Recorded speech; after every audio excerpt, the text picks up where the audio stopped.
প্রমিত বাংলা পাঠশালা চ্যানেলের প্রতিদিনের বাংলা ক্লাসে আপনাদের স্বাগত জানাচ্ছি। আমি মোহাম্মদ লুৎফর রহমান। আজ আমরা বাণিজ্যিক বা ব্যবসায়িক পত্র সম্পর্কে আলোচনা করব। সাধারণত বিভিন্ন বাণিজ্যিক বা ব্যবসায়িক প্রয়োজনে আমাদেরকে বিভিন্ন ধরনের চিঠি বিভিন্ন প্রতিষ্ঠানে পাঠাতে হয় বা বিভিন্ন জায়গায় প্রেরণ করতে হয়।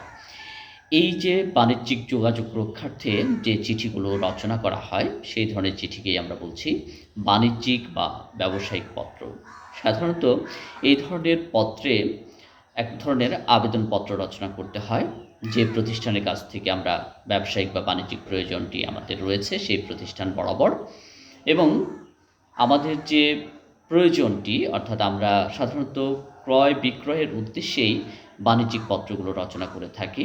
সুতরাং আমরা যে জিনিসটি ক্রয় করতে চাচ্ছি বা কিনতে চাচ্ছি, সেই জিনিসটির একটি তালিকাও কিন্তু এই বাণিজ্যিক বা ব্যবসায়িক পত্রের সাথে সংযুক্ত করে দিতে হয়।